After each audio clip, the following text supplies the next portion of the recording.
மக்களை சந்திக்கக்கூடிய சீமான், மாணவர்களை சந்திக்கக்கூடிய சீமான், அவரை பின்பற்றக்கூடிய அவருடைய தம்பிமார்கள், இன்னைக்கு வேட்பாளர்களாக களமிறங்கக்கூடிய அந்த தம்பிமார்கள் மக்களை துணிச்சலோடு, மக்களின் கேள்விகளை துணிச்சலோடு எதிர்கொள்ளக்கூடிய ஆற்றல் பெற்றவர்களாக இருக்கிறாங்க. அந்த வகையத்தில் தென்காசியில் ஆலங்குளம் சட்டமன்ற தொகுதி சார்பாக அண்ணன் சீமானால் வேட்பாளராக நிறுத்தப்பட்டு இருக்கக்கூடிய மருத்துவர் பால்ராஜ் அவர்கள் மக்களை நேரில் ஒரு திருமண மண்டபத்தில் மக்கள் கேட்கக்கூடிய கேள்விகளுக்கு தைரியமாக, துணிச்சலாக, சரியாக பதில் சொல்லியிருக்கிறார். இது பெரிய அளவில் அந்த தொகுதியில் வரவேற்பு பெற்றிருக்குது.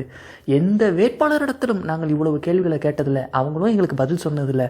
ஆனால் இவ்வளோ அழகாக ஒவ்வொரு அரசியல் நம் தொகுதி சார்ந்த பிரச்சனைகளை நீங்கள் உணர்ந்திருக்கிறீர்கள், தெரிந்திருக்கிறீர்கள், உங்களுக்கு தான் எங்கள் வாக்கு என்று அந்த மக்கள் சொல்லி சென்றிருக்கிறாங்க.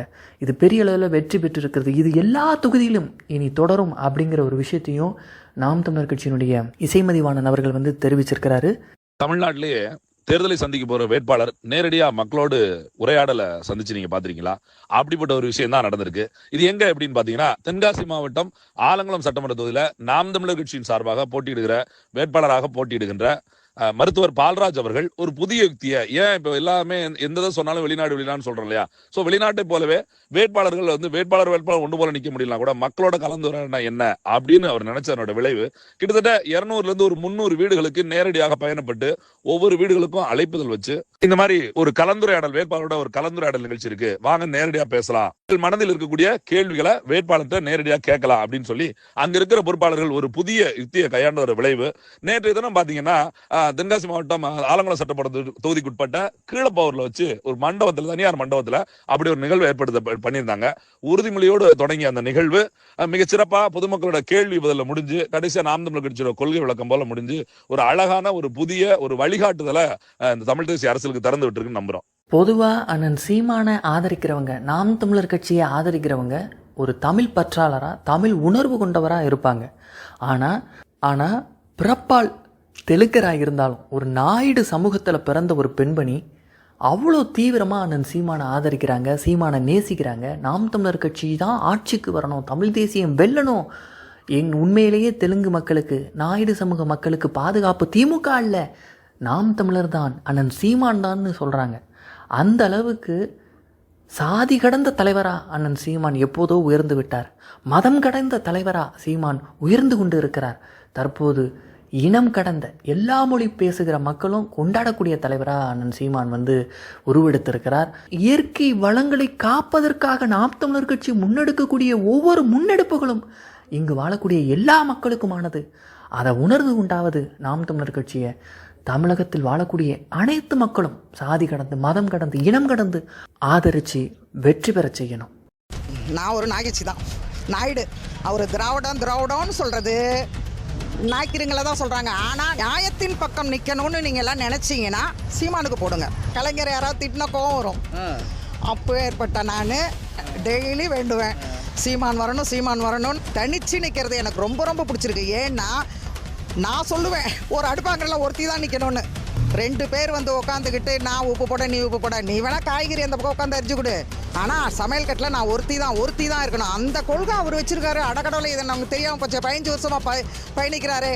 மக்கள் அவரை புரிஞ்சுக்கிறாங்களோ புரியலையோ அது வேற விஷயம். ஆனால் சீமான் வந்தே ஆகணும். நீங்கள் தூங்குறீங்கல்ல, நீங்கள் தூங்க போகிற நேரத்தில் யூடியூப்புக்குள்ளார போய் சீமான் ஸ்பீச்சுன்னு சொல்லி கேட்டு கொஞ்சம் ஒரு அரை மணி நேரம் கேளுங்களேன். அந்த மனுஷன் என்னதான் பேசுதுன்னு கேளுங்களேன். ஐயோ, எங்கேருந்து தான் வருமோ இப்படி ஒரு பேச்சு, இந்த மாதிரி பேசுவாரா, நானே வேதனைப்படுவேன். ஐயோ பாவம், கால் வலிக்குமாப்பா, உனக்கு ஏதாவது ஆயிட போகுதுப்பா அப்படின்னலாம். நான் நேற்று வரைக்கும் பெரியாரை ஆதரித்து பேசினார் சீமான், இன்னைக்கு திடீர்னு பெரியாரை எதிர்க்கிறார் அப்படிங்கிற மாதிரியே நிறைய பேர் சொல்கிறாங்க. அப்படி கிடையவே கிடையாது.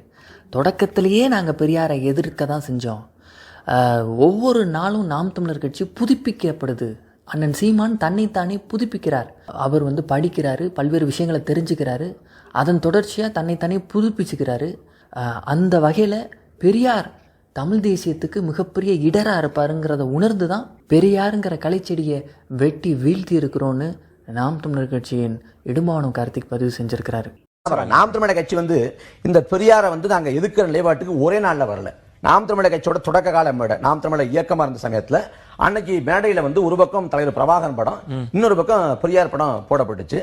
அந்த சமயத்துல பெரியாரை முன்னெடுத்தணும். அதுக்கு பிறகு 2012 காலகட்டத்தில் நாம் தமிழர் கட்சியோட ஆன்றோ அவையும் கூடி நம்ம பெரியார் அந்த அளவுக்கு முன்னெடுத்த தேவையில்லை, நாம வந்து அதுக்கு பார்த்தா வள்ளுவரை முன்னெடுத்தலாம், ஒரு பக்கம் தலைவர் பிரபாகரன் படம் வள்ளுவர் படம் அப்படி முடிவுக்கு வர்றோம். வந்த சமயத்துல தான் குளத்தூர் மணி கு ராமகிருஷ்ணன் போன்றவங்க வந்து நாம் தமிழர் கட்சியை விட்டு விலகுறாங்க, நாம் தமிழர் கட்சியோடு முரண்படுறாங்க, விமர்சிக்க தொடங்குறாங்க. தமிழ்நாட்டில் ஹிந்திக்காரன் தொடர்ந்து குடி வந்துக்கிட்டு இருக்கான்.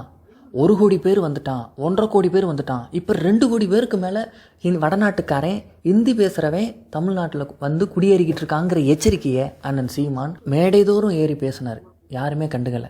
அப்போவே சொன்னார், விரைவில் அந்த ஹிந்திக்காரனுக்கெல்லாம் வாக்குரிமை வழங்க போகிறாங்க அப்படிங்கிற ஒரு எச்சரிக்கையை விடுத்தார்.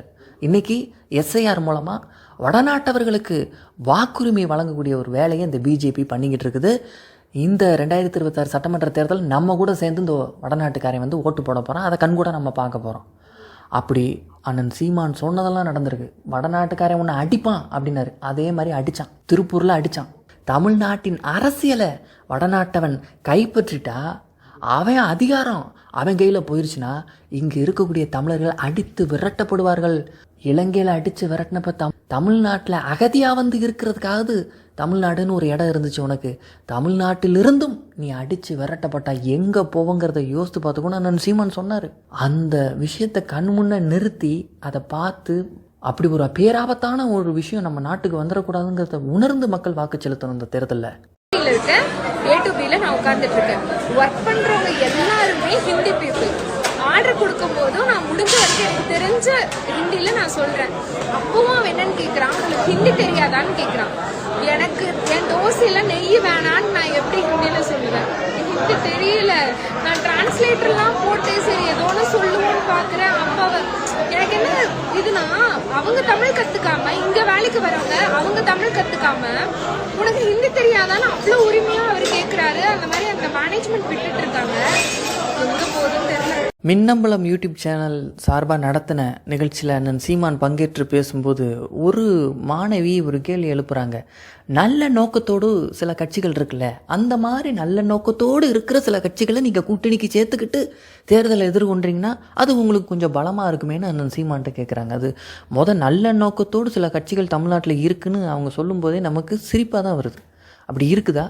எந்த கட்சிகள் நல்ல நோக்கத்தோடு இருக்குது? அதான் அண்ணன் சீமான் டக்குன்னு பதிலடியை கொடுத்தாரு. அப்படி ஒரு கட்சி இருந்தால் என் கண்ணில் காட்டுமா, நான் கூட்டணி வச்சுக்கிறேன்னு. நல்ல நோக்கத்தோட மட்டும் சில கட்சிகள் இருக்கு. அப்படிப்பட்ட சில கட்சிகளை தேர்ந்தெடுத்து அதனோடு நீங்கள் கூட்டணி வைக்கும் போது உங்களுக்கும் உங்களோட கோட்பாடுகளுக்கும் மக்களுக்கான ஆட்சிகளுக்குமான இடைவெளி குறைவதா நீங்க நினைக்கலையா? இல்ல, தங்கச்சியுடைய கேள்வியை நான் ஏற்கிறேன். நான் சொல்றேன், அப்படி இருக்கிற ஒரு கட்சியை சொல்லுங்க, நான் சேர்த்துக்கிறேன், நான் போய் சேர்ந்துக்கிறேன்.